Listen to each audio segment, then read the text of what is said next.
নিজের প্রবৃত্তি অনেক কিছু চাইবে, নিজের প্রবৃত্তিকে আল্লাহর সামনে আত্মসমর্পণ করার নাম হচ্ছে ইসলাম। মন যাচাই তা করা যাবে না। কেন? কারণ আমি কারাগারের জীবনে বসে আছি। কারাগারের মধ্যে মন যাচাই তাই করা যাবে না। এই কাজগুলো কখন করব? আমি বিয়ে শাদী করার পরে করব। বিয়ে শাদী করবেন, আপনি স্ত্রীকে নিয়ে ঘোরেন, স্ত্রীকে নিয়ে আল্লাহর সৃষ্টি দেখেন, স্ত্রীকে নিয়ে আপনি বাইকে ঘোরেন, রিক্সায় ঘোরেন, চটপটি খান, ফুচকা খান, আইসক্রিম খান, কোনো সমস্যা নাই। এবার তো যুবকরা বলবো যে ভাই বিয়ে শাদী তো দেয় না, কি করব? আমি পরামর্শ দিচ্ছি বড় ভাই হিসেবে, প্রথমে হালাল রিজিকের সোর্স করতে হবে। রিজিকের সোর্স না করে বিয়ে করা যাবে না, আত্মসম্মান থাকবে না। তাহলে পুরুষ মানুষের আত্মসম্মান কখন চলে যায়? যখন হাত পাততে হয় তখন। যখন আপনি রিজিকের সোর্স তৈরি করেছেন, আপনি স্বাবলম্বী, আপনি মাশাআল্লাহ মাসে 10-20-30 হাজার টাকা আর্ন করেন বা 1 লাখ 2 লাখ টাকা আর্ন করেন, আলহামদুলিল্লাহ, কারো কাছে হাত পাততে হয় না, সবাই দেখবেন আপনাকে সম্মান দিবে। যখন আপনার অন্যের কাছে হাত পাততে হবে তখন দেখবেন স্ত্রীও সম্মান করছে না। তো এই জন্য ডিগনিটি আগে, ডিগনিটি ফার্স্ট। আপনার ডিগনিটি অর্জন করতে হলে একটা হালাল উপার্জনের সোর্স লাগবে, এক। তারপরে পিতামাতাকে বোঝানোর চেষ্টা করবেন। যদি কাউকে পছন্দ করেও থাকেন, না দেখেই বা শুনে যে হ্যাঁ ওখানে একজন দিনদার মেয়ে ইত্যাদি, তাহলে পারিবারিকভাবে বিয়ের প্রস্তাব পাঠাবেন। নিজে পণ্ডিতি করতে যাবেন না, পারিবারিকভাবে পাঠাবেন। যদি রাজি হয় আলহামদুলিল্লাহ, রাজি না হলে কি নিজে নিয়ে পালাই যাবেন? এই কাজ করতে যাবেন না। ইস্তেখারা করবেন। কি করবেন? ইস্তেখারা 2 রাকাত নফল নামাজ পড়ে আল্লাহর কাছে দোয়া করবেন। হিসনুল মুসলিম বইটা কিনবেন, ওখানে দেখবেন ইস্তেখারার দোয়া আছে। ইস্তেখারা মানে হচ্ছে আল্লাহর সাথে পরামর্শ করা। আল্লাহ, আমি এই কাজটা করতে চাচ্ছি, যদি কাজটা আমার জন্য ভালো হয়, আমার দুনিয়া আখিরাতের জন্য ভালো হয়, আল্লাহ কাজটাকে তুমি সহজ করে দাও, আল্লাহ কাজটার মধ্যে বরকত দান করে দাও। আর যদি এই কাজটা দুনিয়া আখিরাতের জন্য খারাপ হয়, আল্লাহ তুমি কাজটাকে সরায় দাও, আমাকেও কাজটা থেকে সরায় দাও। এটা হচ্ছে ইস্তেখারা। এই দোয়া বেশি বেশি করলে ইনশাল্লাহ আল্লাহর পক্ষ থেকেই ফয়সালা হবে। আর এই জায়গায় বেশি ব্যতিব্যস্ত হবেন না। অনেক সময় কিন্তু ফ্যান্টাসিতে ভুগি আমরা, অস্থির হয়ে যাই। অস্থির হলেই ডিসিশন নিতে ভুল হবে, অস্থির হলেই ডিসিশন নিতে ভুল হবে। স্থির থাকতে হবে। নিজেকে স্থির রাখার জন্য কি করবেন? বেশি বেশি নফল রোজা রাখবেন। বেশি বেশি কি করবেন? নফল রোজা রাখবেন। আর ভালো কাজে ব্যস্ত রাখবেন নিজেকে। ভালো কাজে কি করবেন? ব্যস্ত রাখবেন। একা একা থাকলে আর এই যে খারাপ সার্কেলের মধ্যে থাকলেই মাথার মধ্যে শয়তান ভর করবে, তখন দেখবেন অস্থির হয়ে গেছেন আপনি। আর স্থির হওয়ার চেষ্টা করেন, ভালো কাজে ব্যস্ত রাখেন, হালাল পথ অবলম্বন করে হারাম থেকে বেঁচে থাকেন। এখন যে জায়গায় আসছিলাম, এখান থেকে আস্তে আস্তে শেষের দিকে যাব। দেখুন, আল্লাহ পাক যে বিষয়গুলোকে ভালোবাসতে বলেছেন আমি ভালোবাসবো, এই ভালোবাসা জায়েজ, হালাল। এই ভালোবাসার উদ্দেশ্য আল্লাহ সন্তুষ্টি অর্জন করা। এই ভালোবাসার উদ্দেশ্য এই নয় যে আমি যাকে ভালোবাসি তার কাছে আমি কিছু প্রত্যাশা করছি। না, আমি কিছু প্রত্যাশা করছি না, আমি প্রত্যাশা করছি আল্লাহর সন্তুষ্টি। তখন দেখবেন সে আপনাকে কষ্ট দিলেও আপনি সবর করতে পারবেন। কেন সবর করতে পারবেন? কারণ আপনি তো আল্লাহর সন্তুষ্টির জন্য তাকে ভালোবাসছেন, আপনার তো কোনো স্বার্থ নাই। এখন আপনি দেখবেন রিল্যাক্স থাকতে পারবেন, সম্পর্ক টিকেও থাকবে এবং আপনি ক্ষমা করতে পারবেন মানুষকে। যখন নিজের চাওয়াটাকে আপনি ইনফোর্স করতে চাইবেন, তখন কিন্তু আপনি এই সম্পর্ক নষ্ট করে ফেলতে পারেন, কারণ আপনি হক পাচ্ছেন না। সামনে আসেন। এবার আমরা কি ওয়াদা করতে পারি যুবক ভাইরা? তো ইনশাআল্লাহ তাহলে আমরা হারাম পথে যাব না, হালাল পথে থাকবো। পশ্চিমাদের এই মদতপুষ্ট এই সো কল ভালোবাসা দিবসের এই শোতে আমরা গা ভাসাবো না। আমরা কি ওয়াদা করতে পারি? আমরা কি ওয়াদা করতে পারি যে ইনশাআল্লাহ আমরা হালাল ভাবে বিয়ে শাদী করবো, কোনো হারামে যাব না ইনশাআল্লাহ? এই সমাজ থেকে জেনা বন্ধ করতে হবে, এই সমাজ থেকে ফ্রি মিক্সিং বন্ধ করতে হবে, এই সমাজ থেকে সমস্ত পতিতালয়কে বন্ধ করতে হবে। বন্ধ করে আমরা সামাজিক উদ্যোগ নিয়ে, প্রয়োজনে আমাদের পলিটিক্যাল পাওয়ারকে কাজে লাগিয়ে সমস্ত পতিতালয়গুলো বন্ধ করে ওই মেয়েদের রিজিকের জন্য আমরা বিকল্প ব্যবস্থা করবো ইনশাআল্লাহ। আমরা টাকা পয়সা একত্রিত করে তাদের জন্য কর্মসংস্থান করতে পারি না? এগুলো কাজ করে নারীর অধিকার প্রতিষ্ঠা করা যায় না? নাকি রাস্তাঘাটে গেলে স্লোগান দিয়ে প্রতিষ্ঠা করা যাবে? সমস্ত যে নোংরা জায়গাগুলো আছে এগুলো বন্ধ করে ওই মেয়েরা কিন্তু কারো মা, ওরা দেখবেন কারো বোন, কারো স্ত্রী বা কারো সহধর্মিনী কিছু একটা হবেন। তারাও কিন্তু মানুষ, হয়তো অন্ধকার জগতে হারিয়ে গেছে, দালালের খপ্পরে পড়েছে বা পেটের দায়ে পড়ে কাজ করছে। যদি আমরা তাদের জন্য বিকল্প ব্যবস্থা করে দিতে পারি, আল্লাহ পাক আমাদেরকে তৌফিক দান করুন। তাদের জন্য কর্মসংস্থানের ব্যবস্থা করতে পারি, একটা মেয়েও এই হারাম পথে যাবে না ইনশাআল্লাহ। আমরা কি এভাবে নারীর অধিকার প্রতিষ্ঠা করতে পারি না?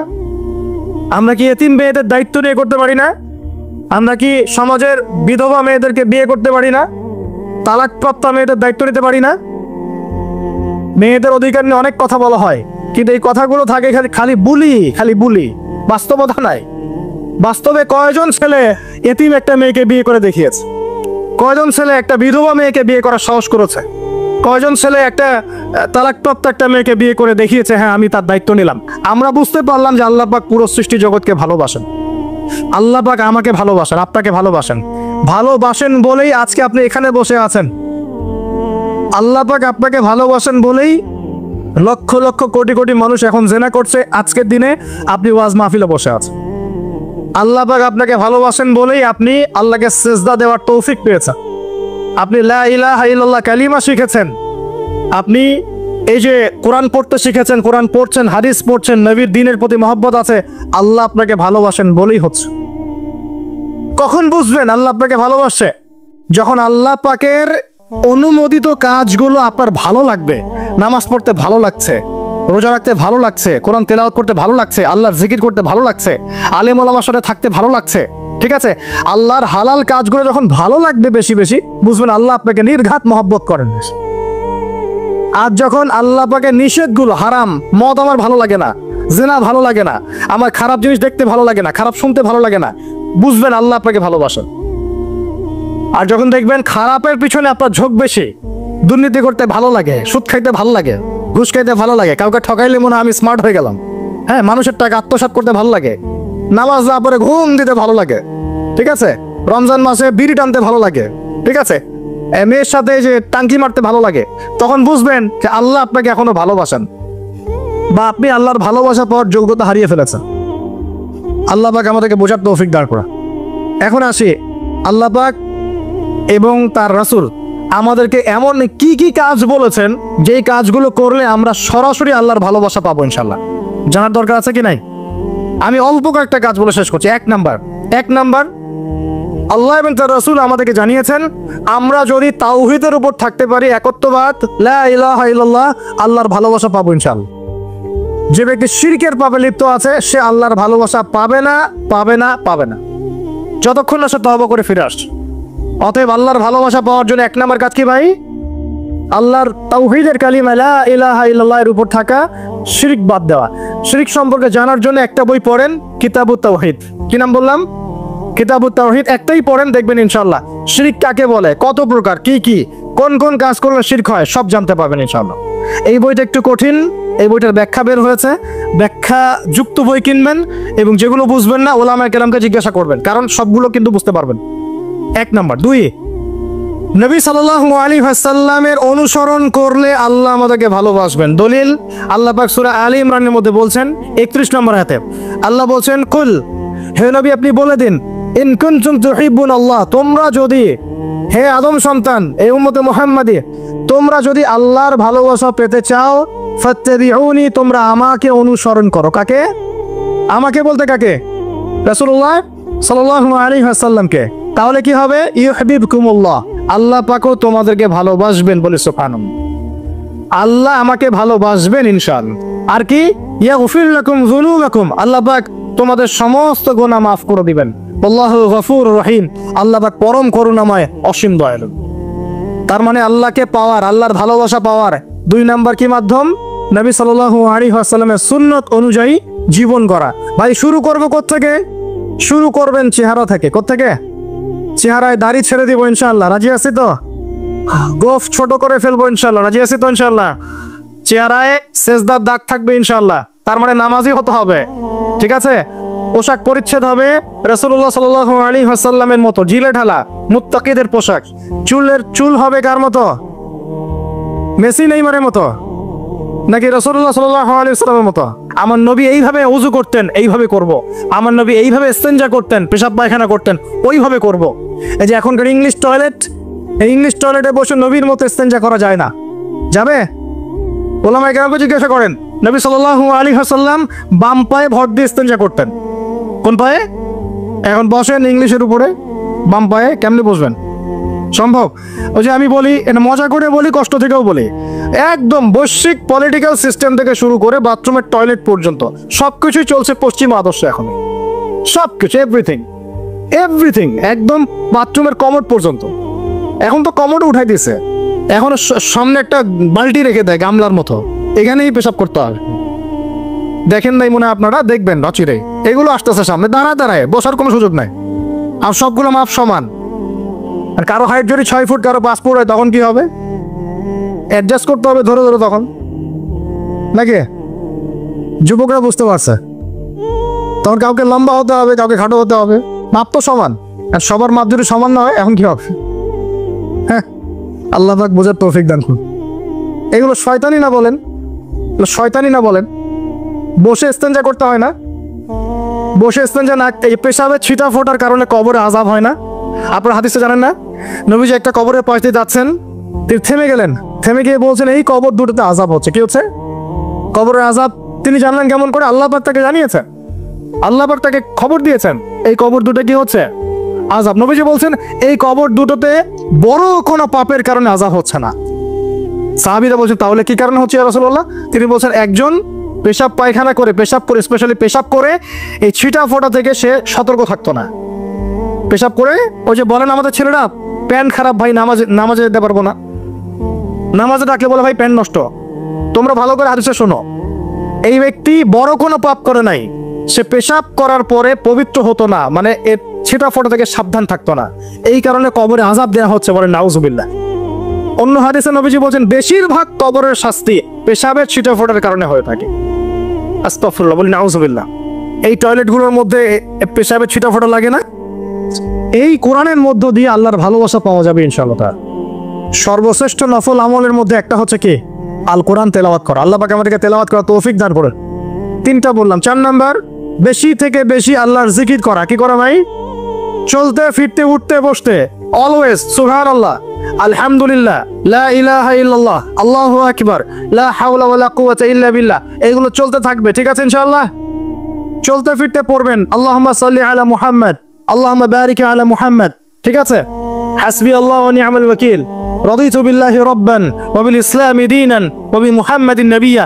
যত জিকির আজগার আছে চলতে ফিরতে অলওয়েজ পড়তে থাকবেন। লা ইলাহা ইল্লাল্লাহ ওয়াহদাহু লা শারীকা লা, লাহুল মুলক ওয়া লাহুল হামদ ওয়া হুয়া আলা কুল্লি শাইইন কাদির। আস্তাগফিরুল্লাহাল্লাযী লা ইলাহা ইল্লা হুয়াল হাইয়ুল কাইয়ুম ওয়া আতুবু ইলাইহি, লা হাওলা ওয়া লা কুওয়াতা ইল্লা বিল্লাহ। এগুলো পড়তে থাকবেন। যে যত বেশি আল্লাহ জিকির করবে, তার কলবে আল্লাহ তত বেশি নূর দিবেন ইনশাআল্লাহ। আর যার কলবে যত বেশি নূর, সে তত বেশি আল্লাহর ভালোবাসা মহব্বত পাবে ইনশাআল্লাহ। কয়টা বলছি ভাই? 4টা। 1 নাম্বার কিছু তাওহীদ, 2 নাম্বার নবীর সুন্নাত, 3 নাম্বার বলেন কোরআন তেলাওয়াত করা, 4 নাম্বার বেশি বেশি আল্লাহ জিকির করা, 5 নাম্বার স্পেশালি 5 নাম্বার বেশি বেশি আল্লাহর কাছে তওবা করা। কি করা? যে আল্লাহর কাছে তওবা করে আল্লাহ তাকে মহব্বত করেন। আলহামদুলিল্লাহ, যে আল্লাহর কাছে তওবা করে আল্লাহ তাকে মহব্বত করেন। আমাদের নবীজি প্রত্যেক দিন 70 থেকে 100 বার আল্লাহর কাছে তওবা করতেন। বলে সুবহানাল্লাহ। পারা যাবে তো ইনশাআল্লাহ? 6 নম্বরটা হচ্ছে বেশি বেশি নামাজ আদায় করা। কি করা? আল্লাহকে পাওয়ার জন্য শ্রেষ্ঠ মাধ্যম হচ্ছে সেজদা করা। কি করা? আর সেজদা করা হয় সবচেয়ে শ্রেষ্ঠ ভাবে নামাজের মধ্য দিয়ে। কিসের মধ্য দিয়ে? ওয়াদা করতে পারি তো ইনশাআল্লাহ 5 ওয়াক্ত নামাজ পড়বো রেগুলার। কোন রকম যদি বাধ্যবাধকতা না থাকে, ওজন না থাকে, তাহলে মসজিদে গিয়ে পড়বো ইনশাআল্লাহ। পারবো তো ইনশাআল্লাহ? রমজান মাসে নামাজ শক্ত করে ধরবো ইনশাআল্লাহ। ঈদের পর ছেড়ে দিব ইনশাআল্লাহ। ঈদের পর ছেড়ে দিব কি? ঈদের পরেও ধরে রাখতে হবে ইনশাআল্লাহ তাআলা। আমাদের সমাজে মাশাআল্লাহ রমজান মাসে সবাই পাক্কা মুসল্লি হয়ে যায়, তাই না? কারণ শিকল দিয়ে বাঁধা থাকে শয়তান, শয়তানও মুক্ত হয়। ঈদের দিন ঢাকঢোল ধুমধারাক্কা গান বাজা শুরু হয়, তাই না? আল্লাহর ওয়াস্তে রমজানের শিক্ষাগুলো ধরে রাখবো ইনশাআল্লাহ তাআলা।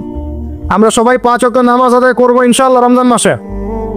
আর দৈনিক কমপক্ষে 12 রাকাত নফল নামাজ পড়বেন, সুন্নত বা নফল 12 রাকাত কমপক্ষে।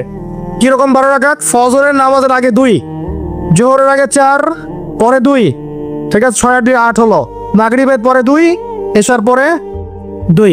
এই 12 রাকাত নামাজ যে দিনের বেলা পড়ে, মানে একদিনে 24 ঘন্টায় পড়ে, আল্লাহ পাক তার জন্য জান্নাতে একটা করে ঘর নির্মাণ করেন। এই হাদিস জানতেন? দৈনিক 12 রাকাত সুন্নত বা নফল পড়লে আল্লাহর কাছে একটা করে জান্নাতে ঘর পাওয়া যাবে ইনশাআল্লাহ। আর জান্নাত উর্বর জায়গা, আপনি যদি চান আপনার জায়গায় বেশি বেশি গাছ লাগাতে, খালি পড়বেন সুবহানাল্লাহিল আযীম ওয়া বিহামদিহি, সুবহানাল্লাহিল আযীম ওয়া বিহামদিহি, একটা একটা করে খেজুর গাছ জন্মাবে ইনশাআল্লাহ তাআলা। বলবেন সুবহানাল্লাহি ওয়া বিহামদিহি সুবহানাল্লাহিল আযীম, আর বলবেন সুবহানাল্লাহিল আযীমি ওয়া বিহামদিহি, জান্নাতে গাছ রোপণ হবে ইনশাআল্লাহ তাআলা। এটা গেল 6 নাম্বার, নামাজ বেশি বেশি পড়া। 7 নাম্বার, জি বলছে 7 নাম্বারটা হচ্ছে, আমি আর 4টা বলে শেষ করছি। 7 নাম্বারটা হচ্ছে যে সৃষ্টির সেবা করা। কি করা ভাই? একটা হাদিস আছে যে ইরহামু মান ফিল আরদ ইয়ারহামুকুম মান ফিস সামা, তোমরা জমিনবাসীর প্রতি রহম করো, আসমানবাসী তোমাদের উপর রহম করবে ইনশাআল্লাহ। আল্লাহর ভালোবাসা পাওয়ার অন্যতম মাধ্যম হচ্ছে জমিনবাসীর প্রতি রহম করেন। মুসলিম অমুসলিম সবাই মানুষ কিনা? যারা আমাদের সাথে যুদ্ধে লিপ্ত নাই তারা তো আমাদের ভাই নাকি? যারা যুদ্ধে লিপ্ত আছে এরা শত্রু হতে পারে, যারা যুদ্ধে লিপ্ত নাই তারা তো আমাদের ভাই নাকি? তাদের বিপদ আমাদের পাশে দাঁড়াবো না? একটা প্রাণীর অধিকার যদি আপনি রক্ষা করেন, একটা বিড়ালকে পানি না দেওয়ার অপরাধে এক মহিলা জাহান্নামে গিয়েছে, আর একটা কুকুরকে পানি পান করানোর সওয়াবের এই কাজের বিনিময়ে এক মহিলা জান্নাতে গিয়েছে। সুবহানাল্লাহ।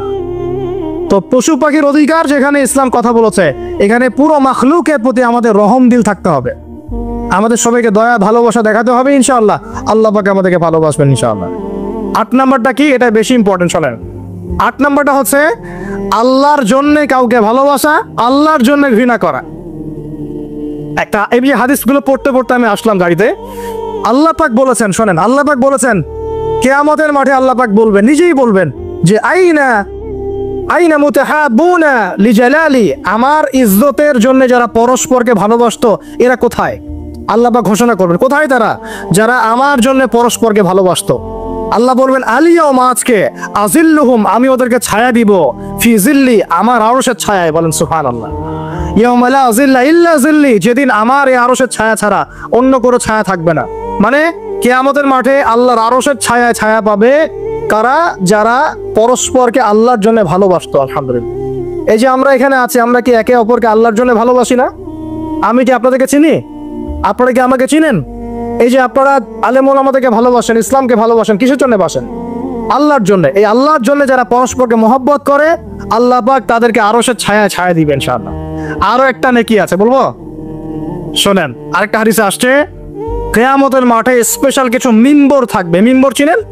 যেখানে দাঁড়ায় ইমাম সাহেব খতিব খুতবা দেয়, এরকম মিম্বর থাকবে। এই মিম্বর গুলো হবে নূরের মিম্বর। কিসের? নূর মানে কি? আলো, আলো, আলো, নূরের মিম্বর থাকবে। ওই কিয়ামতের মাঠে কি আলো থাকবে? এমনিতে মাঠটা তো অন্ধকার। ওই অন্ধকার মাঠে নূরের মিম্বর আল্লাহ পাক দিবেন কাদেরকে? যারা পরস্পরকে এই আল্লাহর জন্য মহব্বত করত। আর নবীগণ শহীদগণ তাদের দিকে তাকায় থাকবে, তাকায় নবীগণ শহীদগণ পর্যন্ত এই মানুষগুলোকে দেখে ঈর্ষা করবে, কাশ আমরাও যদি এমন হতে পারতাম। চিন্তা করেন, আল্লাহর জন্য পরস্পর মহব্বতকারীদেরকে আল্লাহ পাক এমন সম্মান দিবেন যেটা দেখে নবীগণ পর্যন্ত ঈর্ষা করতে থাকে। তাহলে আমরা কি আল্লাহর জন্য পরস্পরকে মহব্বত করতে পারি কিনা? এটা হলো 8। 9 নাম্বার, আল্লাহর জন্যই ঘৃণা করতে হবে। আল্লাহর জন্য ঘৃণা কেমন? যেমন কেউ ইসলামকে পছন্দ করে না, কটূক্তি করে, ইসলামের এইটা ভালো না ওইটা ভালো না, ইসলামের সাথে দুশ্মনী করে ভিতর থেকে বাহির থেকে, আপনি ওদেরকে ভালোবাসতে পারবেন না। যদি আল্লাহর দুশ্মনদের সাথে আপনার ভালোবাসা থাকে তাহলে আপনি আল্লাহর দুশ্মনের কাতারে অন্তর্ভুক্ত হয়ে যাবেন। এখন বলেন দেখি, সারা বিশ্বে ইসলামের দুশ্মন কারা? বলেন। গায়রিল মাগদুবি আলাইহিম ওয়ালাদ-দাল্লিন, মাগদুব কারা, দাল্লিন কারা? এটা তো অনেকেই জানে না। সাহাবীরা বলছেন, ইয়া রাসূলুল্লাহ, এখানে যে আমরা বলছি গায়রিল মাগদুবি আলাইহিম ওয়ালাদ-দাল্লিন, আল্লাহ আমাদেরকে মাগদুবদের থেকে বাঁচাও, দল্লিনদের থেকে বাঁচাও। মাগদুব আর দল্লিন কারা ইয়া রাসূলুল্লাহ? নবীজি বলছেন, আল মাগদুব, মাগদুব হচ্ছে হুমুল ইহুদি, ইহুদিরা হচ্ছে মাগদুব, যাদের উপর আল্লাহর গজব পড়েছে। আর দল্লিন হুমুল নাসারা, নাসারারা হচ্ছে দল্লিন, কারণ তারা আল্লাহ পাকে সন্তান সাব্যস্ত করেছে। ঈসা আলাইহিস সালামকে আল্লাহ সন্তান বলেছে, বলেন নাউজুবিল্লাহ। এখন সারা বিশ্বে এরা মুসলিমদের সাথে দুশ্মনী করছে না? আমরা যদি ব্যক্তিগতভাবে, সামাজিকভাবে বা পলিটিক্যালি ওদের সাথে বন্ধুত্ব করে চলি, আমরা কি আল্লাহ দুশ্মনদের সাথে শরীক হলাম না? খুব খেয়াল রাখতে হবে। আল্লাহর জন্য ভালোবাসা, আল্লাহর জন্য দুশ্মনী। আল্লাহ পাক আমাদেরকে বোঝার তৌফিক দান করুন। এবং সবশেষ যেটা 10 নাম্বার, সেটা হলো আল্লাহওয়ালা মানুষ যারা, সেই মানুষদের সাথে মহব্বত রাখলে আল্লাহ আপনাকে ভালোবাসবে ইনশাআল্লাহ। আল্লাহওয়ালা মানুষদের সাথে মহব্বত রাখতে চান, নাকি আপনার এই জেনাকারী গার্লফ্রেন্ডের সাথে আপনি মহব্বত রাখতে চান? এই প্রজন্মের দায়িত্ব কিন্তু আপনার হাতে। এই প্রজন্মের দায়িত্ব কার হাতে বলেন? এই শহরের দায়িত্ব কার হাতে? শুধু কি আলেম ওলামার হাতে? শুধু কি প্রশাসনের হাতে? এই শহরকে আপনি পাপমুক্ত করবেন কিভাবে? আপনাদের আমাদের কোনো ভূমিকা নাই? কি যে হচ্ছে কল্পনা করতে পারছেন না। একটা চিত্র দেখছেন না, লাখ লাখ ছেলে দাঁড়িয়ে একটা পর্দার সামনে দাঁড়িয়ে আছে, গোল কখন হবে এই জন্য দেখছেন না? মিডিয়া এগুলো প্রমোট করছে না? ভাবখানে এমন যে কত সুখে আছি আমরা, তাই না? কি সুখ আমাদের। খেলা হচ্ছে, আমরা গোল গোল চিল্লাচ্ছি। খেলছে কোন টিম, সেই টিম আমাকেও চিনে না, আমার দেশের নামও জানে কিনা আল্লাহু আলাম। আমরা নাচানাচি করছি মাশাআল্লাহ, আমরা মারামারি করছি, কেউ মার্ডার হচ্ছে, কেউ আবার শোকে স্ট্রোক করে মারা যাচ্ছে, তাই হচ্ছে না? এমন কেন জাতিগতভাবে আমরা এমন কেন হলাম? জাতিগতভাবে আমাদের কোনো ব্যক্তিত্ব নাই, আমাদের কোনো গায়রত নাই। আমাদের তো যুদ্ধের হিস্ট্রি আছে, আমাদের বীরত্বের হিস্ট্রি আছে, আমাদের ভাষা আন্দোলন হিস্ট্রি আছে। দেশের কনসেপ্ট বাদ দিয়ে ইসলামের কনসেপ্টও যদি বলেন, আমরা তো তারেক বিন জিয়াদের উত্তরসূরি, বিন কাসিমের উত্তরসূরি, খালেদ বিন ওয়ালিদ, উমর ইবনুল খাত্তাবের উত্তরসূরি। আমাদের কোনো গায়রত নাই। পশ্চিমারা একটা কিছু লঞ্চ করবে, সবাই নাচানাচি করবে, আমরা সেখানে গা ভাসিয়ে দিব। কিছু কিছু মুসলিম কান্ট্রি ওগুলোতে জয়েন হবে, আমরা মনে করবো এটা হালাল হয়ে গেল। অনলাইনে দেখলাম একজন লিখেছেন, আরেকজন বক্তব্য দিচ্ছেন, রাসূলুল্লাহ সাল্লাল্লাহু আলাইহি ওয়াসাল্লামও তো নাকি তার স্ত্রীর সাথে খেলাধুলা করেছেন। রাসূল সাল্লাল্লাহু আলাইহি ওয়াসাল্লাম তার স্ত্রীর সাথে দৌড় প্রতিযোগিতা করেছেন রাতের অন্ধকারে। মসজিদ নববীর মধ্যে ঈদের দিন উৎসব পালন করা হয়েছে নববীর মধ্যেই। এটার সাথে আপনি ফিফার দলিল টানছেন, এটা দিয়ে আপনি ফিফাকে জায়েজ করতেছেন। এখানে তো জুয়া হচ্ছে। একটা মুসলিম কান্ট্রি কাতার যা অ্যারেঞ্জ করেছে, এই অ্যারেঞ্জমেন্টটা অন্য আগের সব অ্যারেঞ্জমেন্ট হচ্ছে বেটার, কারণ সে তার মধ্য দিয়ে ইসলামের প্রচার করার চেষ্টা করেছে, সে তার জায়গা থেকে চেষ্টা করেছে। কিন্তু মন্দের ভালো, এর চেয়ে ভালো কিছু করা সম্ভব ছিল না এখানে। সে যতদূর পর্যন্ত পেরেছে ট্রাই করেছে, এবং সে কিন্তু ছোট রাষ্ট্র হলেও অনেক বড় বড় ওয়ার্ল্ড অ্যাফেয়ার্সের বিষয়ে সে মাথা ঘামায়। আমাদের ঢাকার সমান আয়তন হবে কিনা সন্দেহ আছে, ঢাকা বিভাগের সমান হয়তো আয়তন হবে। সে ওয়ার্ল্ডের বড় বড় জিওপলিটিক্যাল বিষয়ে সে মাথা ঢুকায় এখন। হ্যাঁ, সে তার সর্বোচ্চ চেষ্টা করেছে, কিন্তু এর মধ্য দিয়ে যে সারা বিশ্বে কোটি কোটি যুবক তাদের হায়াত নষ্ট করছে, তাদের যৌবন নষ্ট করছে, তাদের রাতের ঘুম ইবাদত নষ্ট করছে, হ্যাঁ, আপোষে দ্বন্দ্বে লিপ্ত হচ্ছে, বিধর্মীদের কালচার ফলো করছে, ওদের ফ্ল্যাগ টাঙাচ্ছে। আমার দেশের মধ্যে, স্বাধীন সার্বভৌম রাষ্ট্রের মধ্যে অন্য একটা রাষ্ট্রের পতাকা তুলবো কেন? আমার গায়রত নাই? ওরা কি তাদের দেশে আমার পতাকা তোলে কিনা? আমাদের ব্যক্তিত্ব কোথায় চলে গেল? এগুলোকে আমরা টেকনিক্যালি আবার মিডিয়া দিয়ে জায়েজ করার চেষ্টা করছি, যে নবী সাল্লাল্লাহু আলাইহি ওয়াসাল্লাম তো দৌড় প্রতিযোগিতা করেছেন, হ্যাঁ, তারপরে মসজিদ নববীর মধ্যেও তো এরকম খেলাধুলা হয়েছে। এগুলো ছিল চিত্ত বিনোদনমূলক। যদি আমি একা একা সকালবেলা উঠে ফজরের নামাজের পরে এই মাঠটাকে 10 রাউন্ড দেই, এটা আমার জায়েজ না? না জায়েজ? জায়েজ। এই খেলাকে কেন্দ্র করে তো জুয়ার আসর বসাতে পারবেন না, এটাকে কেন্দ্র করে তো সমকামিতা প্রমোট করতে পারবেন না, এটাকে কেন্দ্র করে আপনি lakh lakh billion billion dollar খরচ করতে পারবেন না তো। অথচ আপনার পাশেই প্রতিবেশী রাষ্ট্র ইয়েমেন না খেয়ে মারা যায়, আমাদের পাশেই মিডল ইস্টের পাশেই প্রতিবেশী রাষ্ট্র সিরিয়া না খেয়ে শিশুরা মারা যাচ্ছে। প্রতিবেশী না খেয়ে থাকে, আমি পেট ভরে খাই, আমি মুমিন নাকি? প্রতিবেশী না খেয়ে থাকে আর আমি পেট ভরে খাই, আমি কি মুমিন নাকি? আর সারা বিশ্ব এই দিকে মানুষকে ফোকাস করে রেখেছে, বিশ্বের একটা অংশ এই দিকে ফোকাস করে রেখে তাদের এজেন্ডাগুলো ঠিকই বাস্তবায়ন করছে না। রমজান মাস আসে, দেখবেন রমজান মাস যখনই আসে দেখবেন যে নির্যাতন বেড়ে যায় উম্মার উপর। যে সময়ে উম্মার ইকোনমিক অবস্থা ভালো না, সামরিক অবস্থায় তাদের মুখোপেক্ষী হয়ে থাকতে হচ্ছে, যে সময় আমাদের ভিতরে পলিটিক্যাল বিরোধগুলো দেখা দিচ্ছে, আমরা ইউনাইটেড হতে পারছি না, যে সময় যুব সমাজরা মাদকে আসক্ত হয়ে আছে, পর্নোগ্রাফিতে আসক্ত হয়ে আছে, দিনের ইলম কালাম অর্জন করছে না, নামাজ ঠিক মতো পড়ছে না, কুরআন তেলাওয়াত করা শিখছে না, যে সময়ে ইভেন আলেম ওলামাদের মধ্যে ঐক্য দেখা যাচ্ছে না, যে সময়ের মধ্যে আমরা পরিবারগুলোর ভাঙন দেখতে পাচ্ছি, আমাদের পরবর্তী প্রজন্ম কোন পরিবেশে বড় হবে সেই নিশ্চয়তা দিতে পারি না, যে পরিবেশে একটা 5 বছরের ছোট্ট বাচ্চা আয়াতকে কেটে টুকরা টুকরা করে ফেলা হয়, এইখানে আমরা বসে বসে রং তামাশা দেখতেছি টিভির সামনে বসে। এই সমাজটা পরিবর্তনের দায়িত্ব আমাদের কারো ঘাড়েই নাই? শুধু কি পলিটিশিয়ানদের দায়িত্ব? শুধু কি প্রশাসনেরই দায়িত্ব? আমাদের সবাইকে নাকে তেল দিয়ে ঘুমানোর জন্য পৃথিবীতে আসছি? এই যুব সমাজ তো জানেই না, বোঝেই না ওদেরকে কি কারণে এই পৃথিবীতে পাঠানো হয়েছে। সে যে মুসলিম, তার যে দায়িত্ব কর্তব্য আছে, আল্লাহ পাক যে তাকে সৃষ্টি করেছেন তার ইবাদত করার জন্য এবং আল্লাহর জমিনে দিনটার প্রচার প্রসার ঘটানোর জন্য, তার কোনো ফিকির আছে? একটা পর্দার সামনে দাঁড়িয়ে এসে আধা ঘন্টা, 1 ঘন্টা, 1.5 ঘন্টা সময় নষ্ট করে ফেললো, তার ফিজিক্যাল কোনো উপকারও কিন্তু নাই। আছে কি অবস্থা, মানে মিডিয়া যে কি প্রমোটটা করতেছে, মেয়েদেরকে ফেসবুকে ঢুকলে মেয়েদেরকে দেখবেন যে মেসি মেসি করে পাগল হয়ে বলছে আর্জেন্টিনা পতাকা গায়ে দিয়ে যে আপনি মেসিকে পেলে কি করতেন। এক মেয়ে বলছে আমি কিস করতাম। তোর জামাই হয়তো, হ্যাঁ ওর জামাই না? তাহলে মানে কি কি শেখাচ্ছি আমরা মানুষকে? একটু ভালো করে লক্ষ্য করে দেখেন। আমার মেয়ে, মনে করেন আপনার মেয়ে আছে না, আপনার মেয়েকে আপনি 5 বছর 7 বছর হয়তো বাসায় টাইটলি আপনি মানুষ করতে পারবেন। অসংখ্য ছোট ছোট মেয়ে বাচ্চা এখন বাইরে বের হয়ে ধর্ষণের শিকার হচ্ছে না? কোন সমাজে আপনি আপনার সন্তানকে রেখে যাচ্ছেন চিন্তা করবেন না একটু? আমরা একা একা যদি ভালো মানুষও হতে চাই, পারবো না তো। আমি আমার মেয়েকে কতদিন পর্যন্ত বাসায় বন্দি করে রাখবো? সে যখন বাইরে যাবে কি দেখবে? বাইরে দেখবে প্রতারণা, বাইরে দেখবে মিথ্যা, বাইরে দেখবে ধর্ষণ, বাইরে দেখবে ইফটিজিং, বাইরে বেপরদামি, বাইরে অশ্লীলতা। আপনার ছেলে বড় হয়ে এগুলো শিখবে। ছোট্ট একটা বাচ্চা আমাদের বাসায় আছে, গালে হাত দিলে হাসে। আমি তাকায় থাকি আর ভাবি যে 5 বছর হাস আগে, 5 বছর পরে যখন তুই দুনিয়াটা বুঝতে শিখবি অটোমেটিক হাসি বন্ধ হয়ে যাবে। কোন জায়গায় আপনি বাচ্চাকে রেখে যাচ্ছেন চিন্তা করে দেখে একবার।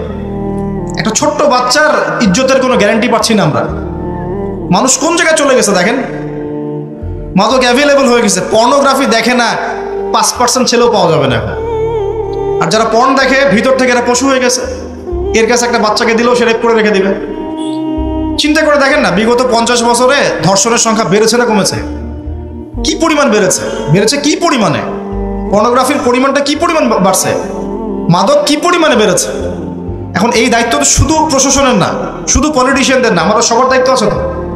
আমরা যদি যার যার জায়গা থেকে দায়িত্ব পালন করতে আজকে পিছুপা হয়ে যাই, বিশ্বাস করেন আগামী 10-20 বছর পরে আমাদের সন্তান একটা ভয়ঙ্কর বিশ্ব দেখবে। আসে ওরে এমন একটা বিশ্ব দেখবে যার দুঃস্বপ্নের মতো কল্পনাই করে নাই। আল্লাহ আমাদেরকে বোঝার তৌফিক দান করুন। না, আমি আজ পর্যন্ত কোনো লেকচারে বলি নাই। সূরা কাহফে আরো একটা বিষয় আছে যেটা আপনাকে চেনাবে যে দাজ্জালের সভ্যতাগুলো কেমন হবে। একটু মনোযোগ দেন প্লিজ, 10 মিনিট দেখুন। এই সূরার মধ্যে 4টা ঘটনা আছে। কয়টা? একটা হচ্ছে আসহাবুল কাহফের, একটা যুলকারনাইন আলাইহিস সালাম, একটা মূসা এবং খিদর আলাইহিস সালামের, আর একটা হচ্ছে এই ঘটনা, 2 বন্ধুর ঘটনা, যা আমি কোনো লেকচারে এখনো বলি নাই।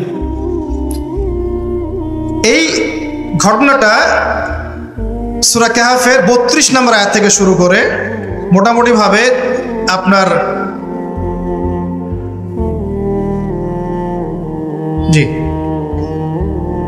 32 থেকে শুরু করে মোটামুটি 46, 47, 48 এরকম পর্যন্ত বড় একটা ঘটনা আছে। আমি খুব শর্ট করে বলছি। আল্লাহ পাক এই সূরার মধ্যে একটা বিস্ময়কর ঘটনা বলছেন। 2 বন্ধুর, কয়জন বন্ধু?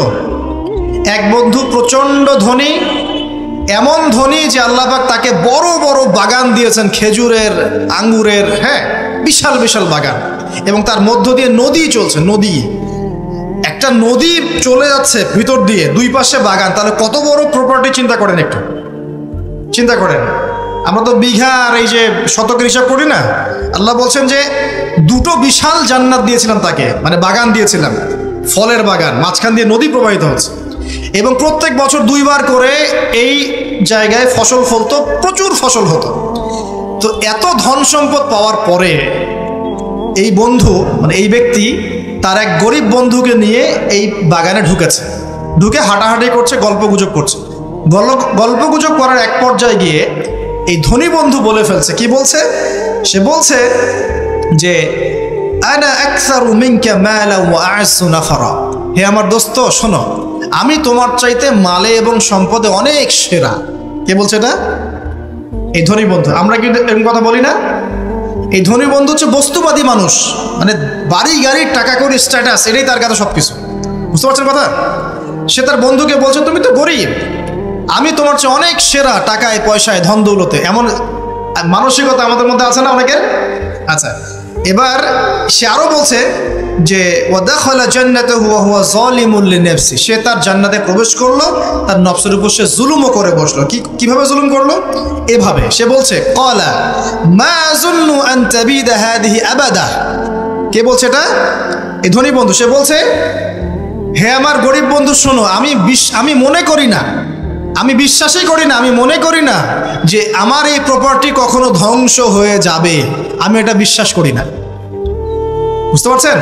ওই যে আমি পরকালে বিশ্বাস করি না, কিয়ামতে বিশ্বাস করি না, আখিরাতে বিশ্বাস করি না, কোন সভ্যতা বলেন? আচ্ছা, সে বলছে যে মা আযুন্নু আন তাবিদা হাদিহি আবাদা, আমি বিশ্বাস করি না, আমি মনে করি না যে এই প্রপার্টি কখনো ধ্বংস হতে পারে। ওয়া মা আযুন্নু সাআতা কায়িমা, আর আমি এটাও মনে করি না যে কিয়ামত কখনো হবে। বুঝতে পারলেন কথা? আমি এটাও বিশ্বাস করি না যে কিয়ামত কখনো হবে। তার মানে জি শেষ করছি আমি। তার মানে কি এই বন্ধুটা বস্তুবাদী না? সে পরকালে বিশ্বাস করে না, কিয়ামতে বিশ্বাস করে না। সে তার ধন সম্পত্তির মোহে এত আসক্ত হয়ে গেছে যে সে মনে করে যে এটা কখনো আমার থেকে যাবে না। এমন চিন্তা আমাদের মধ্যে আছে না? এই চিন্তাটাকে আধুনিক পরিভাষায় বলা হয় মেটেরিয়ালিজম। কি বলা হয়? মানে বস্তুবাদ। মানে কি? বস্তুবাদ মানে ভোগবিলাস, বাড়ি গাড়ি, টাকা পয়সা, মত্ত থাকা, পরকাল বলে কিছু না। এই যে মেটেরিয়ালিজম। এখন এই বন্ধুটা বলছে, গরিব বন্ধু, একটু মনোযোগ দেন প্লিজ। এই বন্ধুটা বলছেন, গরিব বন্ধু যে ক্বালা লাহু সাহিবুহু ওয়া ইউহাওয়ারু, গরিব বন্ধুটা তাকে বলছে আকাফারতা বিল্লাযী খালাকাকা মিন তুরাব, হে আমার ধনী বন্ধু, তুমি কি সেই সত্তার সাথে কুফরি করছো যে তোমাকে মাটি থেকে সৃষ্টি করেছে? সুম্মা মিন নুতফা, এরপর তোমাকে মায়ের গর্ভে নুতফা আকারে রেখেছিলেন। সুম্মা সাওয়াকা রাজুলা, এরপর তোমাকে এই পুরুষের আকৃতি দিয়েছেন। তুমি কি সেই সত্তা আল্লাহকে অস্বীকার করছো? মানে কিয়ামতকে অস্বীকার করার মধ্য দিয়ে তুমি আল্লাহকে অস্বীকার করছো কি? ওয়ালাউলা ইয দাখালতা জান্নাতুক, তুমি যখন তোমার জান্নাতে ঢুকলা তুমি এটা কেন বললা না যে লা কুওয়াতা ইল্লা বিল্লাহ, মাশাআল্লাহ, লা কুওয়াতা ইল্লা বিল্লাহ, মাশাআল্লাহ, আল্লাহ পাক কি চমৎকার জান্নাত আমাকে দিয়েছেন, লা কুওয়াতা ইল্লা বিল্লাহ, আল্লাহ ছাড়া কোনো শক্তি সামর্থ্য নাই। এমনটা কেন বললে না? এমনটা না বলে কেন এইটা বললা যে ওয়া মা আযুন্নু সাআতা কায়িমা, আমি বিশ্বাস করি না যে কখনো কিয়ামত হবে, আমি বিশ্বাস করি না যে এটা কখনো ধ্বংস হবে, এমনটা কেন বললা? তুমি কেন কুফরি করলা? এরপর যেটা হয়েছে, আল্লাহ রাব্বুল আলামিন এই যে বন্ধু, গরিব বন্ধু, তাকে দুনিয়া এবং আখিরাতে বিশাল নেয়ামত দিয়ে দিয়েছেন, আর এই ধনী বন্ধুর জান্নাতটাকে আল্লাহ পাক এক রাতের মধ্যে ধ্বংস করে রেখে দিয়েছে। এক রাতের মধ্যে পুরো জান্নাতকে ধ্বংস।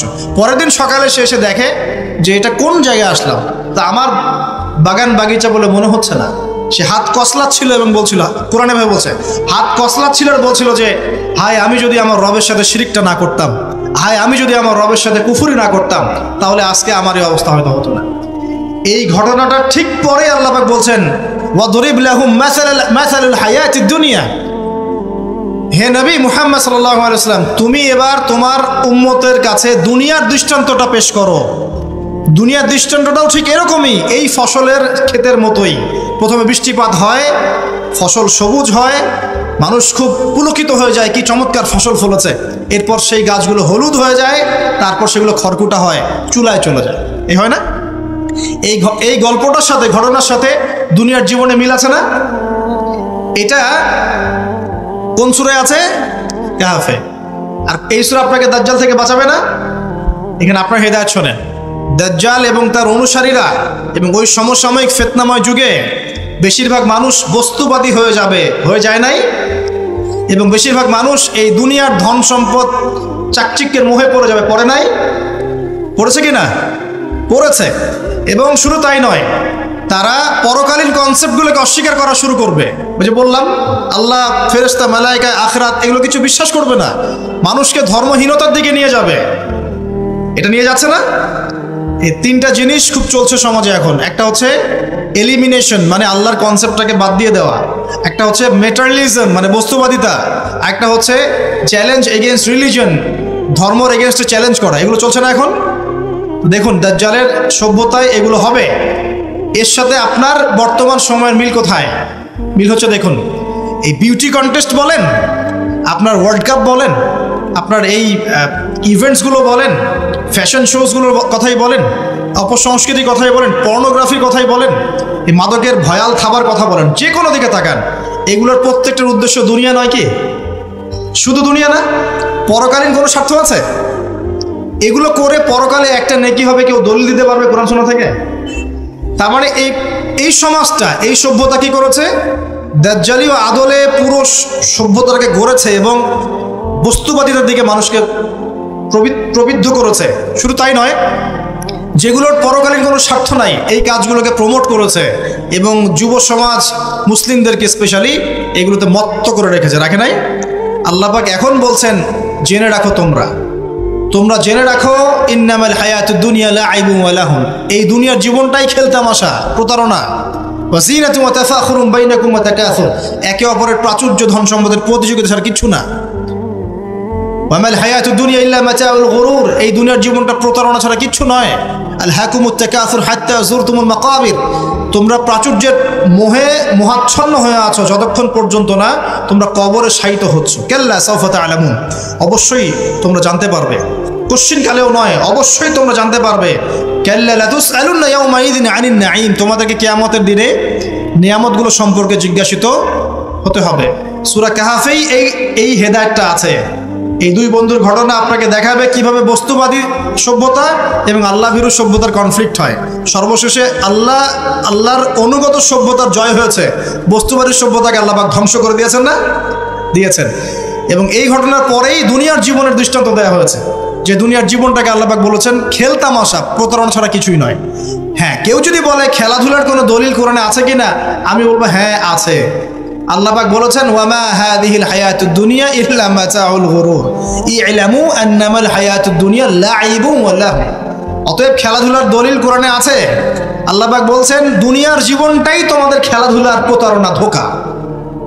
কি বুঝলেন? এই দুনিয়ার জীবনটাই হচ্ছে খেলাধুলা, প্রতারণা, মোহ এবং ধোঁকা, এবং তোমাদের পারস্পরিক চাকচিক্যের প্রতিযোগিতা ছাড়া কিচ্ছু নয়। এখন এই সভ্যতার দিকে তাকাবেন চোখ কান খোলা রেখে, যে যত রকম ফাহেসা কাজগুলো মিডিয়া দিয়ে প্রমোট করা হচ্ছে, এগুলোর মূল উদ্দেশ্য হচ্ছে দুনিয়া, এবং মুসলিম যুবকদেরকে এবং উম্মাকে তাদের মূল উদ্দেশ্য থেকে সরিয়ে দেওয়ার চেষ্টা করা। আমাদের মূল উদ্দেশ্য কি? এক, আমাদের মূল উদ্দেশ্য ছিল জ্ঞান অর্জন করা। মূল উদ্দেশ্য ছিল জ্ঞান অর্জন করে আমল করা, আল্লাহ পাকের জমিনে দ্বীনের প্রচার করা। আমাদের পৃথিবীর মূল উদ্দেশ্য ছিল কি? পারিবারিক আদর্শ ঠিক করা, সন্তানদেরকে মানুষ করা, সমাজের কাঠামো ঠিক করা, হালাল খাওয়া, দ্বীনের দাওয়াতি কাজ করা, আল্লাহর জমিনে দ্বীনটাকে প্রচার করা, প্রসার করা, প্রতিষ্ঠার চেষ্টা করা, এগুলো আমাদের মূল উদ্দেশ্য ছিল। এখান থেকে সরিয়ে এনে আমাদের সবার চোখকে এখন বিভিন্ন আমোদ প্রমোদ ফুর্তির দিকে ফোকাস করে রাখা হয়েছে, এবং এর ফলশ্রুতিতে আমরা আমাদের দুনিয়াতে আসার উদ্দেশ্যটা কিন্তু ভুলে গেছি। প্রিয় ভাইয়েরা, সতর্ক থাকবেন, যে বিষয়টা যতটুকু লিমিট আছে এই লিমিট ক্রস করতে যাবে। যতটুকু করা জায়েজ আছে এতটুকু করবেন, যেগুলোতে জায়েজ নাই সেগুলো জায়েজ না।